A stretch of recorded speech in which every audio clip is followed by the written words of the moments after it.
Good morning. Opening hours വിത്ത് മൈഫിൻ്റെ ഒരു പുതിയ സെഷനിലേക്ക് എല്ലാ പ്രേക്ഷകരെയും സ്വാഗതം ചെയ്യുകയാണ്. ഒപ്പം മൈഫിൻ ടിവിയുടെ എല്ലാ പ്രേക്ഷകർക്കും ഹൃദയം നിറഞ്ഞ ഇൻഡിപെൻഡൻസ് ഡേ വിഷസ് കൂടി അറിയിക്കുന്നു. ഇന്ന് ഈ ഒരു സെഷനിൽ നമ്മളോടൊപ്പം എക്സ്പെർട്ട് ഒപ്പീനിയൻ പങ്കുവയ്ക്കാനായിട്ട് ഞങ്ങളുടെ റിസർച്ച് ഹെഡായിട്ടുള്ള സൂരജ് സാറാണുള്ളത്. Good morning Sooraj sir and happy Independence Day. Happy morning Jasmine. അതുമാത്രമല്ല, നമ്മുടെ പ്രേക്ഷകർക്ക് എല്ലാവർക്കും ഒരു ഹാപ്പി ഇൻഡിപെൻഡൻസ് ഡേ വിഷ് പറയുന്നു. കാരണം എന്താ വെച്ചാൽ നാളെ നമുക്ക് മാർക്കറ്റ് ഹോളിഡേ ആണ്. ഇനി നമ്മൾ തിങ്കളാഴ്ച മാത്രമേ കാണുള്ളൂ എന്നുള്ളതാണ് അതിൻ്റെ പ്രത്യേകത. പിന്നെ അത് മാത്രമല്ല കേട്ടോ, അതായത് ഇൻഡിപെൻഡൻസ് ഡേ എന്ന് പറയുമ്പോൾ എന്നും ഒരു ഇൻഡിപെൻഡൻസിൻ്റെയും ഒരു ഫ്രീഡത്തിൻ്റെയും കഥകളാണല്ലോ നമ്മൾ പറയുന്നത്. So let this be a starting of a financial freedom for all our viewers എന്നുള്ളതും അതിനുള്ള വേണ്ട രീതിയിലുള്ള ടൂൾസും നോളജും ഞങ്ങളുടെ ഭാഗത്ത് നിന്ന് ഫിനാൻഷ്യൽ ഫ്രീഡത്തിലേക്ക് എത്താനുള്ള നമ്മളും കൂടെ നിങ്ങളുടെ ജീവിതത്തിന്റെ ഒരു പാർട്ട് ആവട്ടെ എന്ന് നമ്മൾ ആശംസിക്കുന്നു. ഒരു കാര്യം കൂടെ, we should be lucky enough to be at the right place at the right time called Indian stock market എന്നുള്ളത് കൂടെ പറഞ്ഞു വയ്ക്കുന്നു ജാസ്മിൻ. ഏതായാലും നമുക്ക് മാർക്കറ്റിന്റെ ഒരു പെർഫോമൻസിലേക്ക് തന്നെ പോകാം. സാർ സൂചിപ്പിച്ചതുപോലെ തന്നെ ഈ ഒരു ആഴ്ചയിലെ ലാസ്റ്റ് ട്രേഡിംഗ് ഡേ ആണ്. നാളെ ഹോളിഡേ ആയതുകൊണ്ട് തന്നെ മാത്രമല്ല ഇന്നൊരു എക്സ്പയറി ഡേ കൂടിയാണ്. മാർക്കറ്റിനെ സംബന്ധിച്ചിടത്തോളം ഒരു ഫ്ലാറ്റ് ടു പോസിറ്റീവ് നോട്ടിലുള്ള ട്രേഡിംഗ് നമുക്ക് കാണാൻ സാധിക്കുന്നുണ്ട്. 24,600 എന്നുള്ള ഒരു നിർണായകമായിട്ടുള്ള ലെവൽ മെയിൻറ്റെയിൻ ചെയ്യാനായിട്ടും സസ്റ്റെയിൻ ചെയ്യാനായിട്ടും നിഫ്റ്റിക്ക് സാധിക്കുന്നു. എഗെയിൻ ബാങ്ക് നിഫ്റ്റിയിലേക്ക് നമ്മൾ നോക്കുന്ന സമയത്ത് ഒരു ഫ്ലാറ്റ് ടു പോസിറ്റീവ് നോട്ടിലുള്ള ട്രേഡിംഗ് തന്നെയാണ് കാണാൻ സാധിക്കുന്നത്. 79 പോയിന്റ്സിൻ്റെ ഒരു മൂവ്മെൻറ്റ് കാണുന്നു. ഹാൻഡ് ഓവേഴ്സിലേക്ക് നോക്കുന്ന സമയത്ത് വീണ്ടും പുതിയ സർവകാല ഉയരം തൊട്ടിരിക്കുകയാണ്. അമേരിക്കൻ മാർക്കറ്റിനെ സംബന്ധിച്ചിടത്തോളം ഇപ്പോൾ നാസ്ഡാക്കും S&P 500 ഇൻഡെക്സുമാണ് ഒരു ഓൾ ടൈം ഹൈ വീണ്ടും ബ്രേക്ക് ചെയ്ത് മുന്നോട്ട് പോകുന്നത്. അതേസമയം ഡൗ ജോൺസിലേക്ക് വരികയാണെന്നുണ്ടെങ്കിൽ 1% കൂടുതൽ നേട്ടവും നമുക്ക് കാണാൻ സാധിച്ചിട്ടുണ്ട്. ഇനി ഡൊമസ്റ്റിക് മാർക്കറ്റിലേക്ക് വന്നു കഴിഞ്ഞാൽ നമുക്ക് ഏറ്റവും പുതിയ ഒരു അപ്ഡേറ്റ് അല്ലെങ്കിൽ ഈ വരുന്ന ദിവസങ്ങളിലും ഇന്നും നിർണായകമാകുന്ന പ്രധാനപ്പെട്ട ഒരു അപ്ഡേറ്റ് എന്ന് പറയുന്നത് ഇനി മണിക്കൂറുകൾ മാത്രം ശേഷിക്കുന്ന അലാസ്കയിൽ നടക്കുന്ന മീറ്റിങ്ങിലേക്ക് തന്നെയാണ് എല്ലാ കണ്ണുകളും എത്തുന്നത്.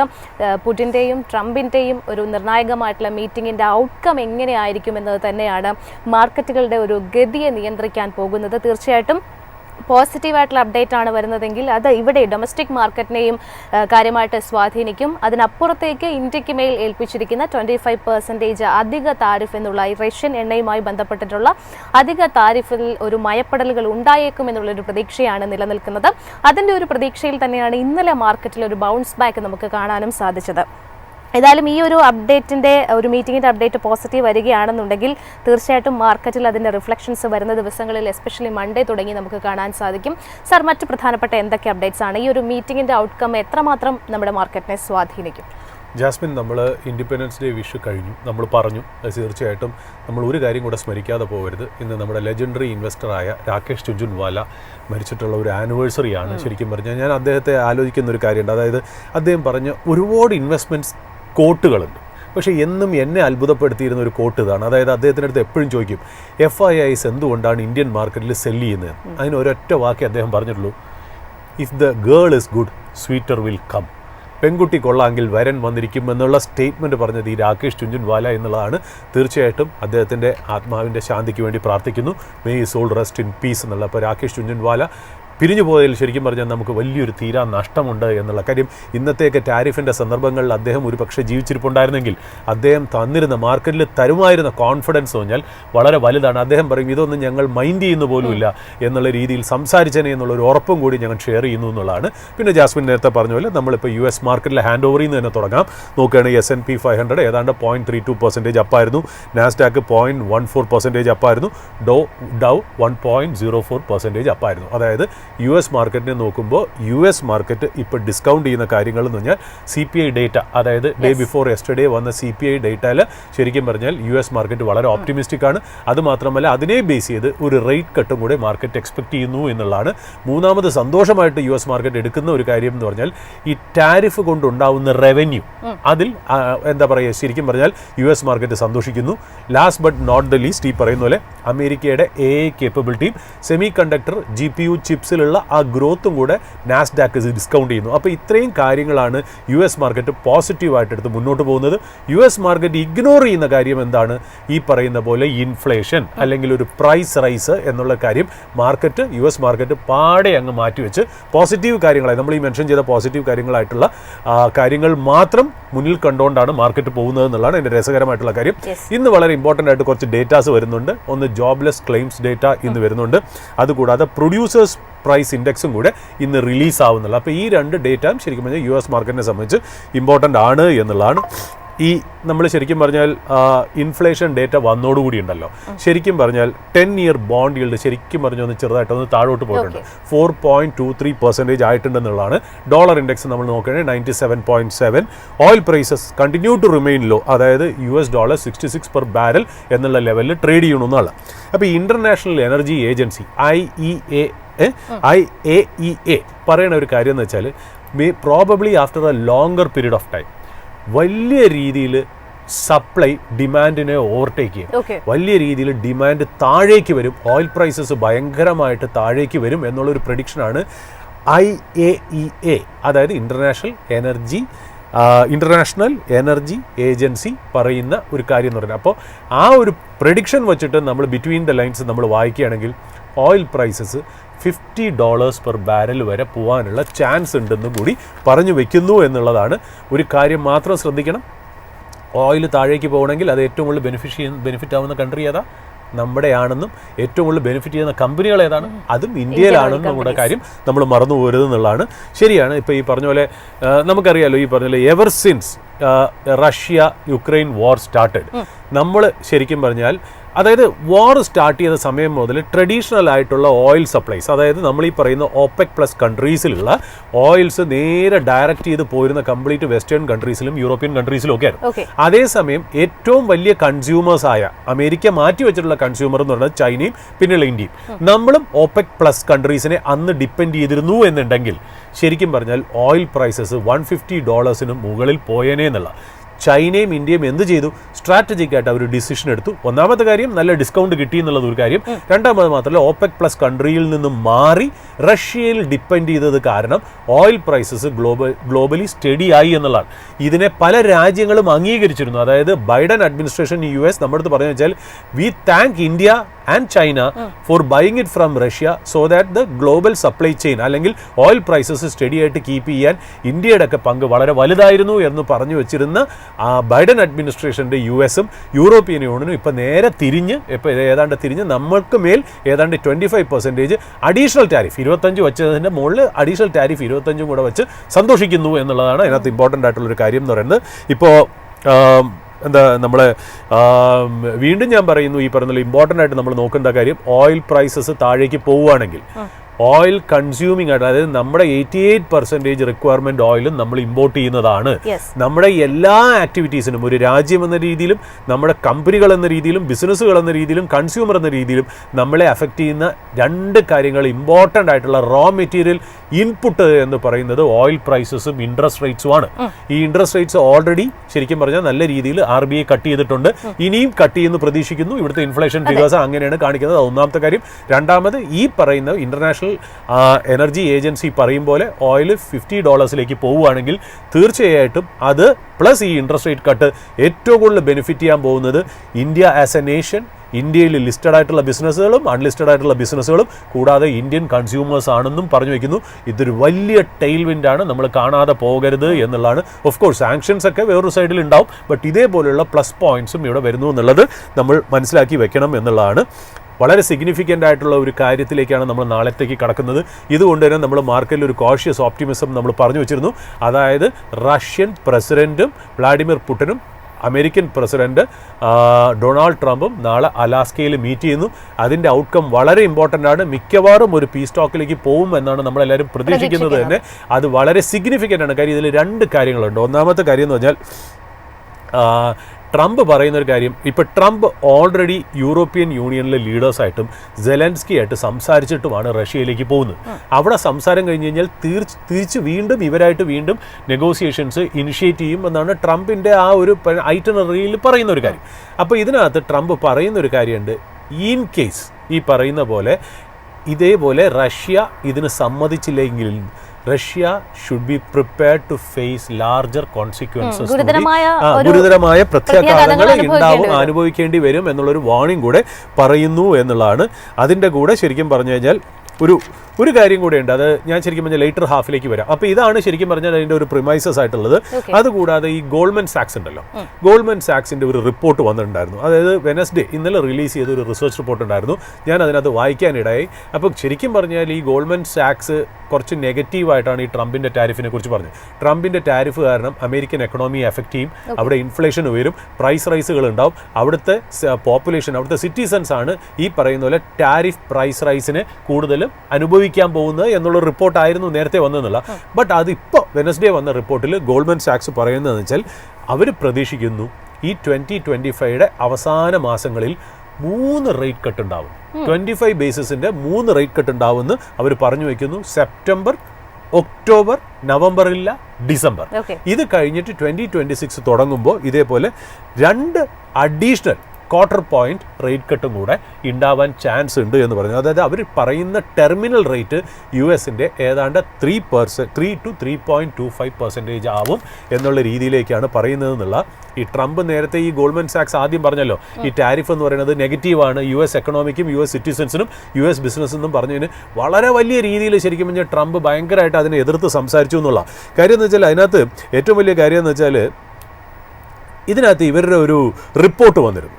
ഈ റിപ്പോർട്ട് ആണ് ഇതിനകത്ത്, ആ റിപ്പോർട്ട് എഴുതിയ എക്കണോമിസ്റ്റിന് എഗെയിൻസ്റ്റ്, അതായത് അവരൊരു ചീഫ് എക്കണോമിസ്റ്റ് ഉണ്ടായിരുന്നു, ജാൻ ഹാറ്റ്സിയസ് എന്ന്. ഈ ഹാറ്റ്സിയസിന് എഗെയിൻസ്റ്റ് ആണ് ട്രംപ് ഈ പറഞ്ഞതെന്നുള്ള. അപ്പോൾ അതിന് വേണ്ടിയിട്ട് അദ്ദേഹം CEO ഡേവിഡ് സോളമൻ എഗെയിൻസ്റ്റ് ആണ് കമൻറ്റ് പറഞ്ഞത്. ഡേവിഡ് സോളമൻ്റെ അടുത്ത് പറഞ്ഞതെന്നറിയോ, ഇയാളെ പോലത്തെയൊക്കെ ചീഫ് എക്കണോമിസ്റ്റുകളെ വെച്ചാണ് നിങ്ങൾ പോകുന്നതെങ്കിൽ നിങ്ങളുടെ കാര്യങ്ങൾ ശരിയാവില്ല. നിങ്ങൾ ആദ്യം ചെയ്യേണ്ടത് പുറത്തിറങ്ങിയിട്ട് ഇയാളെ മാറ്റി നല്ല സബ്ജക്റ്റ് അറിയാവുന്ന ഒരാളെ നിങ്ങൾ ഇൻക്ലൂഡ് ചെയ്യുക എന്നുള്ളതാണ്. അല്ലെങ്കിൽ ഇതേപോലുള്ള വലിയ ഫിനാൻഷ്യൽ ഇൻസ്റ്റിറ്റ്യൂഷൻ നടത്താതെ താങ്കളുടെ പഴയ പണിയായ DJ പണിക്ക് പോകണം എന്നുള്ള രീതിയിലാണ് ഡേവിഡ് സോളമൻ സിഇഒനെ കുറിച്ച്, ഗോൾഡ്മൻ സാക്സിൻ്റെ സിഇഒനെ കുറിച്ച് നമ്മൾ ഈ പറഞ്ഞ പോലെ ട്രംപ് പറഞ്ഞതെന്നുള്ളതാണ് അതിനകത്ത് രസകരമായിട്ടുള്ള കാര്യം. അതായത് പണ്ട് ഈ സോളമൻ ഉണ്ടല്ലോ, അതായത് ഡേവിഡ് സോളമന് ഈ ഗോൾഡ്മൻ സാക്സിലെ CEO ആവുന്നതിന് മുമ്പ് ഒരു സൈഡ് കാരിയർ ഉണ്ടായിരുന്നു. അദ്ദേഹം ഒരു DJ, വളരെ എന്താ പറയുക, അയാളുടെ ഒരു ഒബ്സഷൻ, ഒരു പാഷൻ പോലെ അദ്ദേഹം ചെയ്തിരുന്നു എന്നുള്ള. അദ്ദേഹത്തിൻ്റെ പേര് DJ D സോൾ എന്നായിരുന്നു, അങ്ങനത്തെ പേരിലായിരുന്നു. അപ്പോൾ ആ പേര് വെച്ചിട്ടാണ് ഇദ്ദേഹം ഇപ്പോൾ കളിയാക്കിയിരുന്നുള്ള അതിനകത്ത് രസകരമായിട്ടുള്ള കാര്യം. പിന്നെ വളരെ ഇമ്പോർട്ടൻ്റ് ആയിട്ട് നമ്മൾ ശ്രദ്ധിക്കേണ്ട കാര്യം ബ്രസീലാണ്. ബ്രസീലിനെ സംബന്ധിച്ച് നമുക്കറിയാലോ, നമുക്കും ബ്രസീലിനുമാണ് ശരിക്കും പറഞ്ഞാൽ 50% ടാരിഫ്. അതല്ല, റഷ്യൻ ഓയിലിൻ്റെ പേരും പറഞ്ഞു, നമ്മളെ റഷ്യൻ ഓയിലിൻ്റെ പേര് പറഞ്ഞു. അവിടെ ശരിക്കും പറഞ്ഞാൽ നമ്മൾ കുറച്ചുകൂടി മൈക്രോ ലെവലിൽ നമ്മൾ നോക്കുകയാണെങ്കിൽ ശരിക്കും ട്രംപ് അവിടെ ഒരു പേഴ്സണൽ പൊളിറ്റിക്കൽ ഗ്രഡ്ജാണ് കാണിച്ചത് എന്നുള്ളത്. അതായത് ഫോർമർ പ്രസിഡന്റ് ഉണ്ട്, അതായത് ബോൾസോനാരോ. ഈ ബോൾസോനാരോനെ ശരിക്കും പറഞ്ഞാൽ അവിടുത്തെ കോർട്ട് പ്രോസിക്യൂട്ട് ചെയ്യുന്നുണ്ട്. അതായത് ഇപ്പോഴത്തെ എസ്റ്റാബ്ലിഷ്മെന്റ് അയാൾക്കെതിരെയാണ്. അപ്പോൾ അദ്ദേഹം എന്ന് പറയുന്നത് നമ്മുടെ ട്രംപിന്റെ ഒരു അലയാണ് എന്നുള്ള രീതിയിൽ ട്രംപ് വളരെ ഹാർഡായിട്ടാണ് ബ്രസീലിൻ്റെ അടുത്ത് പെരുമാറിയെന്നുള്ളതാണ്. അപ്പോൾ അത് മാത്രമല്ല, ഒരു റീസൺ വേറെന്ന് വെച്ചാൽ ഇപ്പോഴത്തെ ഗവൺമെൻറ് അമേരിക്കൻ സോഷ്യൽ മീഡിയയ്ക്ക് എഗെയിൻസ്റ്റ് ആയിട്ട് വേണ്ട രീതിയിൽ ഒരു സെൻസർഷിപ്പും കൂടെ കൊണ്ടുവന്നു എന്നുള്ളത്. അപ്പോൾ ഈ വക കാര്യങ്ങളായി പേഴ്സണലായിട്ട് എടുത്ത്, ഒരു പൊളിറ്റിക്കലായിട്ട് എടുത്താണ് ട്രംപ് ഒരു 50% ടാരിഫിലേക്ക് കൊണ്ടുവന്നതെന്നുള്ള. അപ്പോൾ ഇന്നലെ അവിടെ നടന്ന ഒരു കാര്യം വെച്ചാൽ, ലൂല ഡി സിൽവ, അതായത് ബ്രസീലിയൻ പ്രസിഡന്റ്, ഇന്നലെ ശരിക്കും പറഞ്ഞ സോവറിൻ ബ്രസീൽ എന്ന് പറഞ്ഞൊരു സ്റ്റിമുലസ് പാക്കേജ് അവിടെ പ്രഖ്യാപിച്ചു എന്നുള്ള. അതായത് $5.5 ബില്യൺ സപ്പോർട്ട് പാക്കേജ്. ഈ $5.5 ബില്യൺ സപ്പോർട്ട് പാക്കേജ് എന്തിനാണ്? അവിടെയുള്ള ബ്രസീലിയൻ എക്സ്പോർട്ടിംഗ് ബിസിനസ്സുകളുണ്ടല്ലോ, അതിനൊരു സപ്പോർട്ട് കൊടുക്കാൻ വേണ്ടിയിട്ടാണ്, ഒരു സബ്സിഡി പോലെ. അതിനകത്ത് ശരിക്കും പറഞ്ഞാൽ അതിനകത്ത് നമ്മുടെ ഈ ബ്രസീൽസ് നാഷണൽ ഡെവലപ്മെന്റ് ബാങ്ക് ഉണ്ടല്ലോ, BNDES, അവർ ശരിക്കും പറഞ്ഞാൽ ഈ പറഞ്ഞ പോലെ സബ്സിഡൈസ്ഡ് ആയിട്ടുള്ള ലോൺ, അതായത് ഈ എക്സ്പോർട്ടിംഗ് കമ്പനികൾക്ക് കൊടുക്കുക. അത് മാത്രമല്ല, ഈ നാട്ടിലെ ജോബ്സ് നഷ്ടപ്പെടാതെ, അതായത് ആ കമ്മിറ്റ്മെന്റ് കൂടി വർക്ക് ചെയ്യുന്ന ബിസിനസ്സുകളെയും സപ്പോർട്ട് ചെയ്യുക എന്നുള്ള രീതിയിലേക്കാണ് ഈ പറയുന്ന പോലെ ഈ $5.5 ബില്യൺ ഒരു പാക്കേജ് കൊടുത്തതെന്നുള്ളതാണ്. പക്ഷേ ഇതിൽ രസകരമായിട്ടുള്ളൊരു കാര്യം എന്നറിയോ, പാക്കേജ് കൊടുത്തു, ശരിയാണ്, ചിലപ്പോൾ അഫക്റ്റഡ് കൺട്രീസ് ഇതേപോലത്തെ ഒരു സ്റ്റിമുലസ് പാക്കേജ് കൊണ്ടുവരാന്നുള്ളത് തീർച്ചയായിട്ടും ഒരു നെസസറിയാണ് ഈ സമയത്ത്. ബട്ട് അതിൽ ഇൻട്രസ്റ്റിംഗ് ആയിട്ടുള്ളൊരു കാര്യം എന്ന് വെച്ചാൽ, ഈ സോവറിൻ ബ്രസീൽ എന്ന് പറഞ്ഞ ഒരു പ്ലാനിനെ അവിടുത്തെ എല്ലാ പൊളിറ്റിക്കൽ സ്പെക്ട്രത്തിലുള്ള ഒപ്പോസിഷനും എല്ലാവരും കൂടെ ചേർന്ന് സപ്പോർട്ട് ചെയ്തു എന്നുള്ളതാണ്. ഇന്നലത്തെ ആ ഈവൻ്റ് അറ്റൻഡ് ചെയ്യാൻ എല്ലാ സ്പെക്ട്രത്തിലുള്ള ആൾക്കാരും അവിടെ വന്നിരുന്നു എന്നാണ്. അതായത് ശരിക്കും പറഞ്ഞാൽ അവിടുത്തെ ലോ മേക്കേഴ്സും ഇപ്പോഴത്തെ പ്രസിഡൻറ്റും തമ്മിൽ ചെറിയൊരു മൈനർ ഡിഫറൻസസ് ഒക്കെ അടുത്ത ചെറുതല്ല, നല്ല സിഗ്നിഫിക്കൻ്റ് ആയിട്ടുള്ള പൊളിറ്റിക്കൽ ഡിഫറൻസസ് ഒക്കെ ഉണ്ടായിരുന്നിട്ട് പോലും ഈ ഒരു കാര്യത്തിന് വേണ്ടി, അതായത് ഈ ബ്രസീലിയൻ ആ പാക്കേജിന് വേണ്ടിയിട്ട്, അതായത് അമേരിക്കയുടെ ഈ ഹൈ ഹാൻഡഡ്നെസ്സിനെ എതിർക്കാൻ വേണ്ടിയിട്ട് ഇവരെല്ലാം കൂടെ രാജ്യത്തിന് വേണ്ടി ഒന്നിച്ചു വന്നു എന്നുള്ളത് വളരെ ഇമ്പോർട്ടൻ്റ് ആയിട്ടുള്ള ഒരു കാര്യം. ഇത് ഇന്ത്യൻ പൊളിറ്റീഷ്യൻസ് ഒരു ടെംപ്ലേറ്റ് ആക്കട്ടെ എന്ന് നമ്മൾ ആഗ്രഹിക്കുന്നു. കാര്യം നമ്മൾ പലപ്പോഴായിട്ട് കഴിഞ്ഞ ആഴ്ചയും പറഞ്ഞിരുന്നതും എല്ലാ സ്ട്രെങ്ത്തും നമ്മുടെ പൊളിറ്റിക്കൽ ലീഡേഴ്സ്, അത് ഭരണകക്ഷി ആയാലും ശരി ഒപ്പോസിഷൻ ആയാലും ശരി, ഇതിനെ ഫേസ് ചെയ്യാനായിട്ട്. കാര്യം ഇതൊരു നാഷണൽ സെക്യൂരിറ്റി ത്രെട്ടായിട്ടാണ് ഞാൻ ഇതിനെ കണക്കാക്കുന്നത്. അപ്പോൾ അതിന് വേണ്ടിയുള്ള എല്ലാ ശക്തിയും കൊടുക്കട്ടെ എന്ന് പറഞ്ഞു. ബ്രസീൽ ഇവിടെ ഒരു ഉത്തമ ഉദാഹരണമായിരിക്കുന്നു. അത് തന്നെ ഒരു ടെംപ്ലേറ്റ് ആയിട്ടെടുത്ത് ഇന്ത്യൻ പൊളിറ്റിക്കൽ പാർട്ടീസ് അതൊരു ടെംപ്ലേറ്റ് ആയിട്ടെടുത്ത് മുന്നോട്ട് പോട്ടെ എന്ന് നമ്മൾ ആഗ്രഹിക്കുന്നു എന്നുള്ള CNBC അമേരിക്ക ഇന്നലെ റിപ്പോർട്ട് ചെയ്ത ഒരു കാര്യം വെച്ചാൽ നമ്മുടെ FOMCയിൽ ജെറോം പവലിന്റെ ടെന്യൂർ അവസാനിക്കുകയാണല്ലോ May 26. അപ്പോൾ അപ്പോഴത്തേക്കും ഈ പറഞ്ഞ പോലെ ട്രംപിന് ശരിക്കും ജെറോം പവലിന് വലിയ താല്പര്യമില്ല. അപ്പോൾ CNBC അമേരിക്ക റിപ്പോർട്ട് ചെയ്യുന്നത് ഏതാണ്ട് 11 ആൾക്കാർ ആ പോസ്റ്റിലേക്ക് റേസ് ചെയ്യാൻ ചാൻസ് ഉണ്ട് എന്നുള്ള പറയും.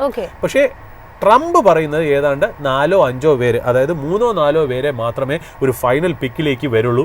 ഈ CNBC പറയുന്ന പോലെ 11 അല്ല എന്നുള്ള രീതിയിൽ പറയാം. അപ്പോൾ ഇതിന് ഇമ്പോർട്ടൻ്റ് ആയിട്ടുള്ളൊരു കാര്യം എന്താ വെച്ചാൽ ഇത് ആര് വരുന്നു എന്നുള്ളതിനേക്കാളും ഇമ്പോർട്ടൻറ്റ് എപ്പോൾ ഡിക്ലെയർ ചെയ്യുന്നു, അല്ലെങ്കിൽ എപ്പോഴാണ് ഇയാളെ അപ്പോയിൻറ്റ് ചെയ്യുന്നത് എന്നുള്ളത്. അതായത് എന്തായാലും നമ്മൾ പറഞ്ഞല്ലോ ജെറോം പവലിൻ്റെ ടെന്യൂർ എൻഡ് ചെയ്യുന്നത് May 2026. അതായത് ഇനി അടുപ്പിച്ചൊരു 8 മാസം തീർച്ചയായിട്ടും അതിനകത്ത് ഉണ്ട് എന്നുള്ളതാണ്. അതിനു മുമ്പേ ഒരാളുടെ പേര് പറഞ്ഞാൽ കാര്യങ്ങൾ FOMCയിൽ അൺകംഫർട്ടബിൾ ആവും. ഇതിനാണ് നമ്മൾ ഷാഡോ ഫെഡ് എന്ന് പറയുന്നത്. ആരെങ്കിലും ബാക്ക് സീറ്റ് ഡ്രൈവ് ചെയ്യാനുള്ള ചാൻസസ് വളരെ ഹൈ ആണെന്നുള്ള. അപ്പോൾ ട്രംപിൻ്റെ ഈ പറഞ്ഞ പോലെ ഈ ഗെയിം തിയറിയും സ്ട്രാറ്റജിക് ഡിസിഷൻ മേക്കിങ്ങിൻ്റെ ഒക്കെ ഒരു മാസ്റ്റർ ആണല്ലോ ട്രംപ്. അപ്പോൾ അതുകൊണ്ട് ജെറോം പവലിനെ അൺകംഫർട്ടബിൾ ആക്കാനായിട്ട് നേരത്തെ ഡിക്ലെയർ ചെയ്യുമോ എന്നുള്ളതാണ് നമുക്കൊരു സംശയം എന്നുള്ളത്.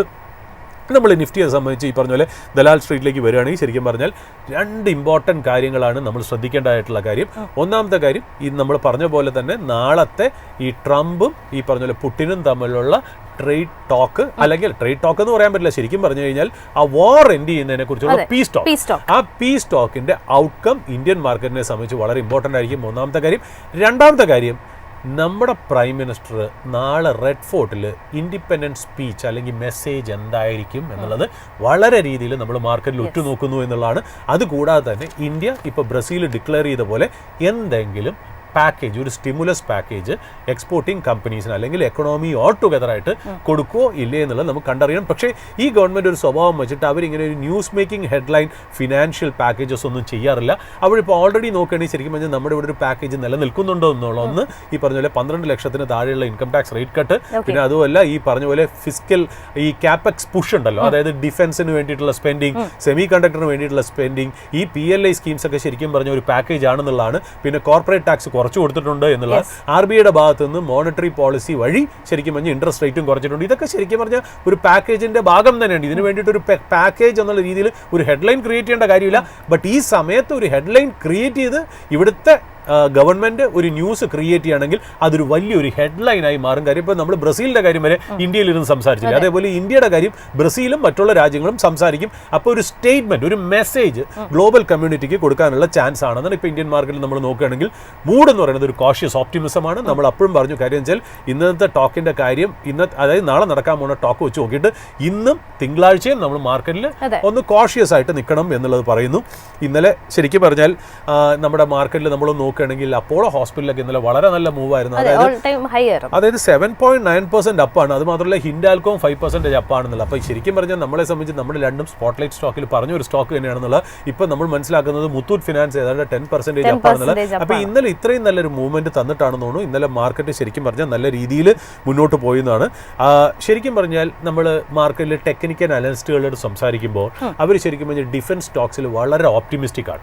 അതായത് ഡിഫൻസ് സ്റ്റോക്സിൽ തീർച്ചയായിട്ടും ഒരുപാട് എന്താ പറയുക ഒരു ഇംപെറ്റസും ട്രിഗർ ഉണ്ട് എന്നാണ് പറയുന്നത്. ഇന്നലെ തന്നെ നമ്മൾ മാർക്കറ്റിൽ നോക്കുകയാണെങ്കിൽ ഡിഫൻസ് സ്റ്റോക്സിൽ അങ്ങനെ ഒരു ചെറിയൊരു പോസിറ്റിവിറ്റി കാണുന്നുണ്ട്. ഇനി വരാൻ പോണ ഫ്യൂച്ചറിലും ഡിഫൻസ് സ്റ്റോക്സ് നന്നാവുമെന്ന് ടെക്നിക്കൽ അനലിസ്റ്റുകൾ പറയുന്നു, നമ്മളല്ല പറയുന്നത് എന്നുള്ളതാണ്. ക്വാർട്ടർലി റിസൾട്ടുകളൊക്കെ തന്നെ ഒരു മിക്സഡ് ആയിരുന്നു എങ്കിൽ പോലും HIL അടക്കമുള്ള സ്റ്റോക്കുകളിൽ ഇന്നലെ നല്ലൊരു മൂവ്മെന്റ് നമ്മൾ കണ്ടായിരുന്നു. തീർച്ചയായിട്ടും. പിന്നെ അത് മാത്രമല്ല ഈ പറയുന്ന പോലെ ഈ ബോംബെയിലെ BKC ട്രൈഡൻറ്റ്, അതായത് ബാന്ദ്ര കുർള കോംപ്ലക്സിലെ ട്രൈഡൻറ്റ് ഹോട്ടലിൽ MK ഗ്ലോബലിൽ MK global EMKY MK global എന്ന് പറഞ്ഞാൽ വളരെ വലിയ എന്താ പറയുക ഒരു ബ്രോക്കിംഗ് കമ്പനി ഉണ്ട് ഇന്ത്യയിൽ. ശരിക്കും പറഞ്ഞാൽ അവർക്ക് ഗ്ലോബൽ FII ക്ലയൻസും ഒക്കെ ഉണ്ട്.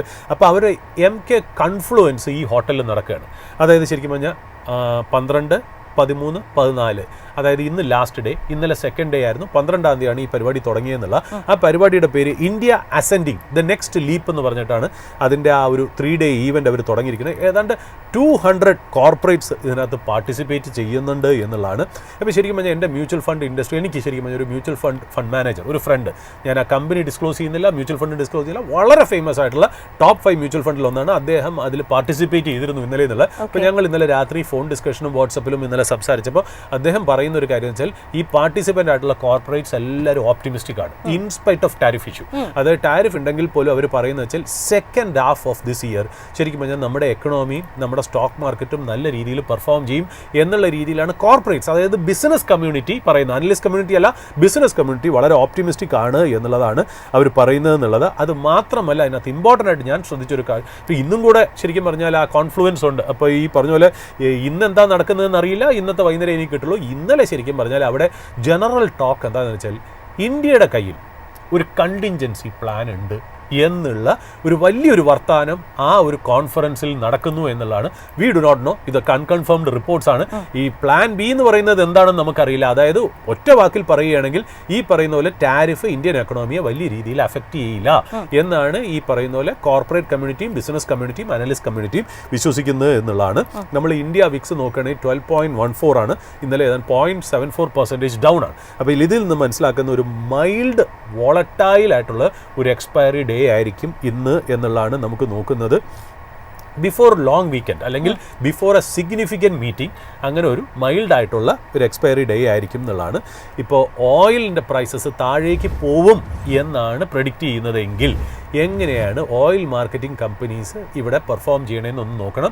BPCL, HPCL, ഓയിൽ ഇന്ത്യയൊക്കെയാണല്ലോ മേജർ ഓയിൽ മാർക്കറ്റിംഗ് കമ്പനീസ് എന്നുള്ളത്. ഇന്ന് എനിക്ക് തോന്നുന്നു മാർക്കറ്റിൽ അവർ ചിലപ്പോൾ തുടക്കത്തിൽ ഒന്ന് നെഗറ്റീവ് ആയേക്കാം. $0.5% നെഗറ്റീവ് ആണ്. ബട്ട് $50 പെർ ബാരലിലേക്ക് ഓയിൽ പോവുകയാണെന്നുണ്ടെങ്കിൽ അതിൻ്റെ ഏറ്റവും വലിയ ബെനിഫിഷ്യറി ഈ പറഞ്ഞ പോലെ ഓയിൽ മാർക്കറ്റിംഗ് കമ്പനീസ് ആവും. അപ്പോൾ ഈ പറയുന്ന പോലെ ഇത് താഴേക്ക് പോകുന്നത് ശരിക്കും പറഞ്ഞാൽ ചിലപ്പോൾ ഒരു ഓപ്പർച്യൂണിറ്റി ആയേക്കാം എന്നുള്ളത് പറഞ്ഞു വെക്കുന്നു എന്നുള്ള. ഇപ്പോൾ നിഫ്റ്റിയുടെ ലെവൽ നമ്മൾ നോക്കുകയാണെങ്കിൽ ഒരു അപ്വേർഡ് ആയിട്ടുള്ള നമ്മളൊരു കീ ലെവൽ നോക്കുകയാണെങ്കിൽ 24,700 സബ്സ്റ്റാൻഷ്യലി ആയിട്ട് ബ്രേക്ക് ചെയ്ത് മുന്നോട്ട് പോയാൽ മാർക്കറ്റ് ഒരു പക്ഷേ 25,000 25,200 ശരിക്കും പറഞ്ഞാൽ എത്തിയേക്കാം എന്നുള്ള ഒരു ഓപ്റ്റിമിസ്റ്റിക് സ്റ്റാൻഡാണ് നമുക്ക് മാർക്കറ്റിനെ കുറിച്ച് തോന്നുന്നത്. ഒന്നാമത്തെ കാര്യം വെച്ചാൽ ഒരു റിലേറ്റീവ് സ്ട്രെങ്ത് ഇൻഡെക്സ് ഒക്കെ ഏതാണ്ട് ഒരു പോസിറ്റീവായി എന്നുള്ളൊരു ഇമ്പോർട്ടൻ്റ് ആയിട്ടുള്ള കാര്യം. രണ്ടാമത് സെൻറ്റിമെൻറ്റ്സും ഒന്ന് ഇംപ്രൂവ്ഡ് ആയി. അപ്പോൾ ഈ രണ്ട് ഓപ്റ്റിമിസ്റ്റിക് ആയിട്ടുള്ള ബുള്ളിഷ് കാരണത്താൽ തന്നെ മാർക്കറ്റിൽ ചെറിയ ഒരു ബയസ് ഒരു പോസിറ്റീവ് സൈഡിലേക്ക് ഉണ്ട് എന്നുള്ളതാണ്. നമ്മൾ താഴേക്ക് ഒരു ഡൗൺവേർഡ് റെസിസ്റ്റൻസ് നോക്കുകയാണെങ്കിൽ 24,465 24,340 ഇമ്പോർട്ടൻറ്റ് സപ്പോർട്ട് ലെവലായിട്ട് നിൽക്കുന്നു എന്നുള്ളതാണ്. അപ്പോൾ ഈ റെസിസ്റ്റൻസ് ഈ സപ്പോർട്ട് ലെവല് റെസ്പെക്ട് ചെയ്യുന്നിടത്തോളം കാലം അനലിസ്റ്റ് കമ്മ്യൂണിറ്റിയിൽ നിന്നോ ബ്രോക്കറേജസിൽ നിന്നോ നമുക്ക് കിട്ടാൻ പോകുന്ന റെക്കമെൻഡേഷൻ ബൈ ഓൺ ഡിപ്സ് എന്നായിരിക്കും. ഈ സപ്പോർട്ട് ബ്രേക്ക് ചെയ്താൽ മാത്രമേ അവരവരെ സ്റ്റാൻസ് മാറ്റുള്ളൂ. അപ്പോൾ ഈ സപ്പോർട്ട് നിലനിൽക്കുന്നിടത്തോളം കാലം നിങ്ങൾ കേൾക്കുന്ന എല്ലാ ന്യൂസും buy on dip strategy base ചെയ്തിട്ടായിരിക്കും നിങ്ങൾക്ക് വരുന്നത് എന്നുള്ളതാണ്. 2-3 ഇമ്പോർട്ടൻറ്റ് കാര്യങ്ങളും കൂടെ എനിക്ക് ലൈവ് പോകുന്നതിന് മുമ്പ് പറയേണ്ടതായിട്ടുണ്ട്. ഒന്നെന്ന് പറയുന്നത് ഞാൻ ഇതാണ് നേരത്തെ പറഞ്ഞു വെക്കാം എന്ന് നേരത്തെ താമസിച്ച് പറയാമെന്ന് പറഞ്ഞ കാര്യം. അതായത് നമ്മൾ പറഞ്ഞല്ലോ ഇപ്പോൾ റഷ്യൻ പ്രസിഡന്റും അമേരിക്കൻ പ്രസിഡന്റും തമ്മിലുള്ള വളരെ ഇമ്പോർട്ടൻ്റ് ആയിട്ടുള്ള ചർച്ച അലാസ്കയിൽ നടക്കുന്നു. ട്രംപ് വാൺ ചെയ്തിട്ടുണ്ട്, ഇതിനകത്തൊരു ഔട്ട്കം വന്നില്ല എന്നുണ്ടെങ്കിൽ Russia should be prepared for much larger complications എന്ന് പറഞ്ഞു വെക്കുന്നുണ്ടല്ലോ. അത് കൂടാതെ തന്നെ US ട്രഷറി സെക്രട്ടറി അതായത് സ്കോട്ട് ബെസന്റ് ഒരു കാര്യം കൂടെ പറഞ്ഞു വെച്ചിട്ടുണ്ട്. അതായത് in case if the talks between Russia and US fails, we will not shy away from levying additional secondary tariff on India എന്നുള്ള രീതിയിലും കൂടെ പറഞ്ഞിട്ടുണ്ട്. അതായത് ഇത് ബ്രേക്ക് ചെയ്യണമെങ്കിൽ ഞങ്ങൾ അടുത്ത ടാരിഫ് ഇന്ത്യക്ക് മേൽ വച്ചേക്കാം എന്നുള്ളൊരു ഇമ്പോർട്ടൻറ്റ് സ്റ്റേറ്റ്മെൻറ്റ് പറഞ്ഞിട്ടുണ്ട്. അത് മാത്രമല്ല ഫോളോ അപ്പ് ആയിട്ട് ഒരു കാര്യം കൂടെ പറഞ്ഞിട്ടുണ്ട്. യൂറോപ്യൻ യൂണിയൻ ഈ കാര്യത്തിൽ ഞങ്ങളുടെ കൂടെ ജോയിൻ ചെയ്ത് ഇന്ത്യക്ക് മേൽ അഡീഷണൽ സാങ്ഷൻസ് വയ്ക്കണം എന്നും കൂടെ പറഞ്ഞു വെച്ചിരിക്കുന്നു എന്നുള്ളത്. അപ്പോൾ ഇത് വളരെ ഇമ്പോർട്ടൻ്റ് ആണ് ഇന്ത്യയെ സംബന്ധിച്ച്.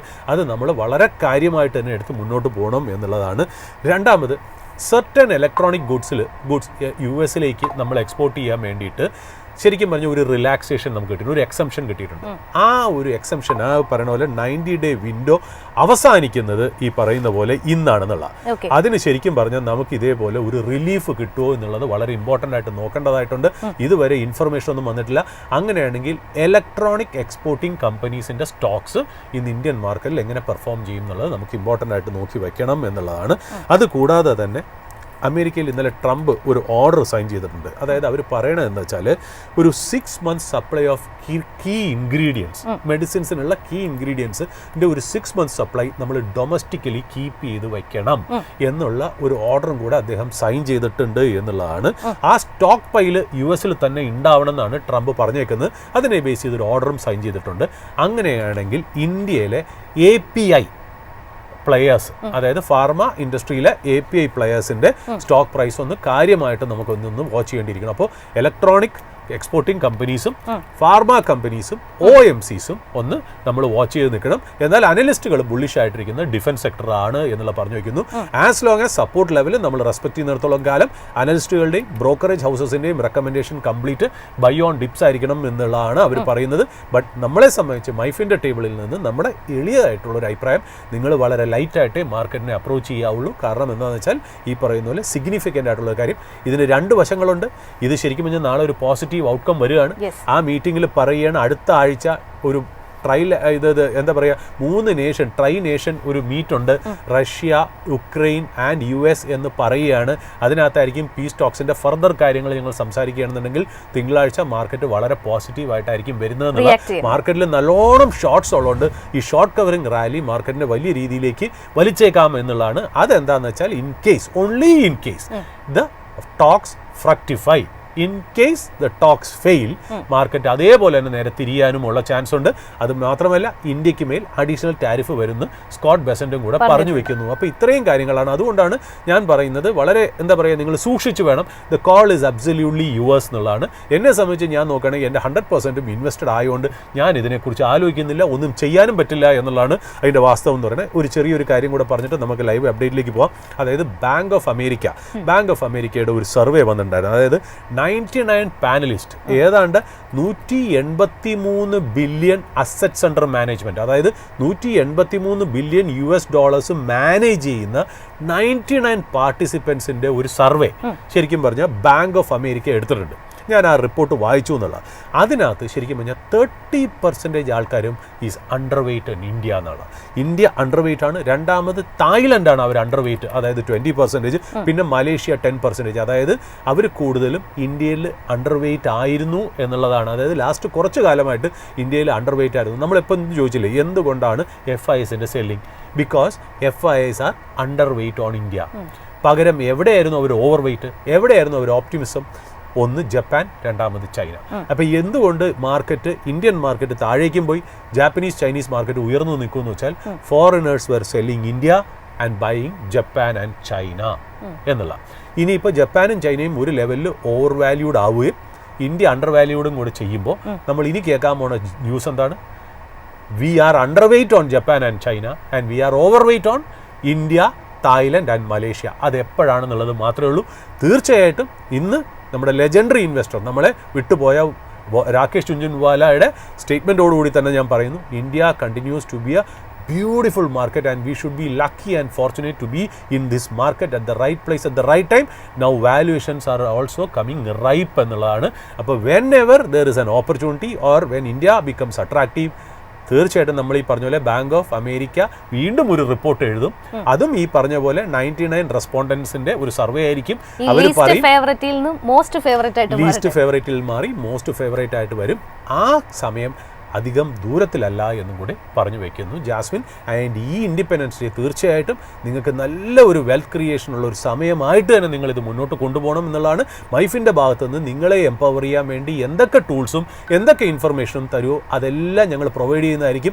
ഞങ്ങളുടെ ഭാഗത്തുള്ള റെസ്പോൺസിബിലിറ്റി എന്ന് പറഞ്ഞാൽ കൂടുതൽ കാര്യങ്ങൾ പഠിക്കുക, കൂടുതൽ ഇൻഫർമേഷൻസ് വായിക്കുക, അതിനെ ഒരു ഡൈജസ്റ്റ് ആക്കി നിങ്ങളുടെ മുന്നിൽ അവതരിപ്പിക്കുക, അനാവശ്യമായിട്ടുള്ള ന്യൂസുകൾ മാറ്റി ആവശ്യമുള്ളത് മാത്രം നിങ്ങളെ ഫീഡ് ചെയ്ത് നിങ്ങളെ സ്വന്തം കാലിൽ നിൽക്കാനായിട്ട് പഠിപ്പിക്കുക ഇന്ത്യ എന്നുള്ള ടാർഗറ്റ് മിഷനോടുകൂടി ഒരു അക്കാഡമിക് പർപ്പസോടുകൂടി ഒരു നോളജ് ബേസ്ഡ് പ്ലാറ്റ്ഫോമായിട്ട് തന്നെ നിങ്ങളുടെ കൂടെ മൈഫിനിൽ ഞാനും ജാസ്മിനും അനിലയും എന്നും നിങ്ങളുടെ കൂടെ കാണുമെന്ന് കൂടെ പറഞ്ഞു വയ്ക്കുന്നു.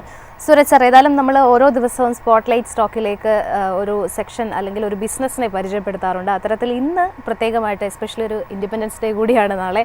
അത് പ്രേക്ഷകർക്ക് ഉപകരിക്കുന്ന രീതിയിൽ എന്തെങ്കിലും ഒരു ബിസിനസ് ഐഡിയ നമ്മൾ ഇന്ന് ഏതാണ് കൊടുക്കുന്നത്?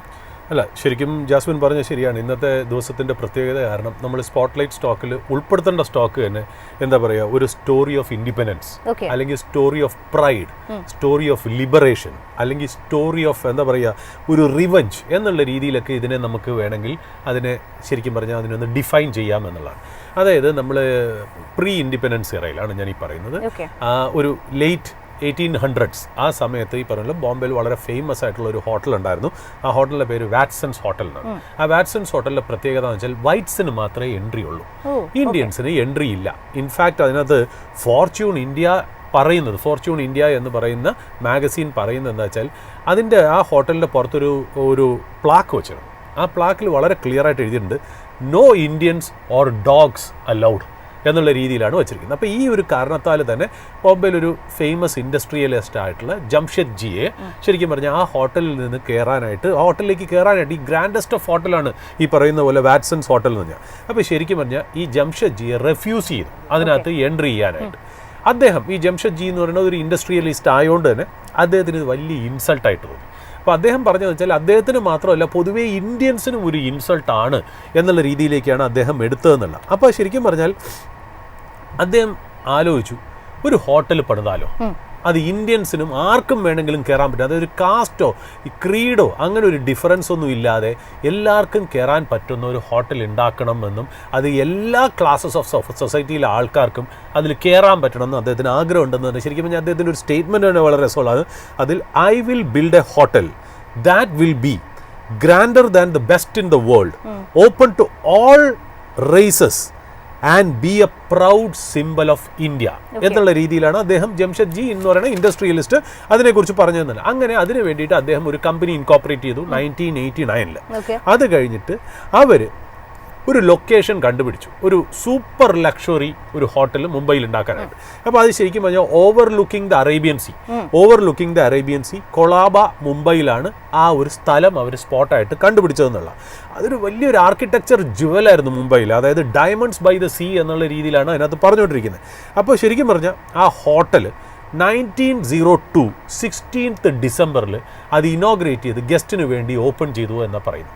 അപ്പോൾ ആ സ്ഥലത്തിൻ്റെ പ്രത്യേകത ഞാൻ പറഞ്ഞല്ലോ, മുംബൈ കൊളാബ ഏരിയയിൽ അറേബ്യൻ സീ ഓവർലുക്ക് ചെയ്തിരുന്ന സ്ഥലത്താണ്. ശരിക്കും പറഞ്ഞാൽ അതിൻ്റെ അടുത്ത് ഒരു ഫേമസ് ആയിട്ടുള്ള ഒരു ആർക്കിടെക്ചറൽ മാർവൽ വന്നിട്ടുണ്ട്. മാർച്ച് 31 1911 ശരിക്കും പറഞ്ഞാൽ അതിൻ്റെ ഫൗണ്ടേഷൻ സ്റ്റോൺ ലേ ചെയ്തത്. ആ ആർക്കിടെക്ചർ മാർവലിനെ നമ്മൾ പറയുന്നത് ഗേറ്റ് വേ ഓഫ് ഇന്ത്യ എന്നാണ്. അപ്പോൾ ഗേറ്റ് വേ ഓഫ് ഇന്ത്യയുടെ അടുത്ത് ഓവർലുക്കിംഗ് ദ അറേബ്യൻ സീ കൊളാബ മുംബൈയിൽ വന്നതാണ് ഈ ഹോട്ടൽ എന്നുള്ള രീതിയിലാണ്.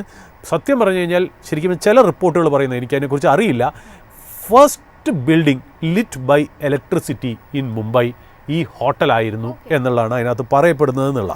അപ്പോൾ അതിനകത്ത് ആ ഹോട്ടലിൻ്റെ പേര് പറയുന്നതിന് മുമ്പേ ഈ ജംഷെദ്ജി ആരാന്ന് പറയാം.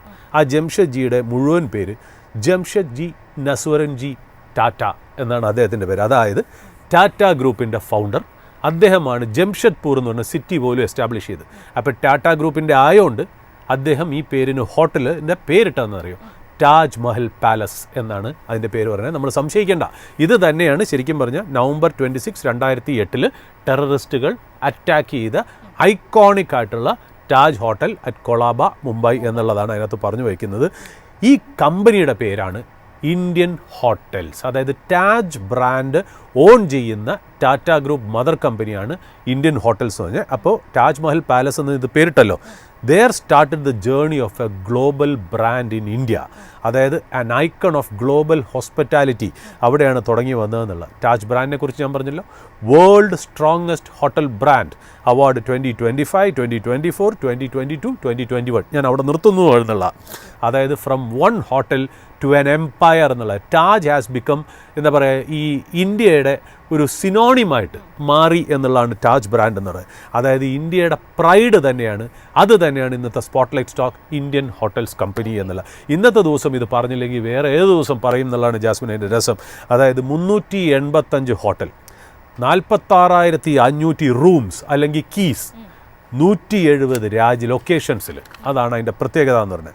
അവരുടെ നമ്മളിപ്പോൾ റവന്യൂ കോൺട്രിബ്യൂഷൻ നോക്കുകയാണെങ്കിൽ ഡൊമസ്റ്റിക് ഹോട്ടൽസ് ഏതാണ്ട് 51% അവരുടെ ടോട്ടൽ റവന്യൂവിൽ കോൺട്രിബ്യൂട്ട് ചെയ്യണത്. 19% കോൺട്രിബ്യൂട്ട് ചെയ്യുന്നത് ഇൻ്റർനാഷണൽ ഹോട്ടൽസാണ്. പിന്നെ അവർക്ക് എയർ കേറ്ററിംഗ് സർവീസസ് ഉണ്ട്. നമ്മൾ ഫ്ലൈറ്റിലേക്ക് ഫുഡ് സപ്ലൈ ചെയ്യില്ലേ, അപ്പോൾ എയർ ഇന്ത്യയൊക്കെ ഇവരുടെ ആണല്ലോ ഇപ്പോൾ, അത് ഏതാണ്ട് 14%.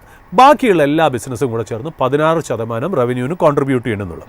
ഇവർ ബ്രാൻഡിന് തന്നെ റവന്യൂ നോക്കാം. അതായത് ഇവർക്ക് ഇന്ത്യൻ ഹോട്ടൽസിന് ഒരുപാട് ബ്രാൻഡുകളുണ്ട്.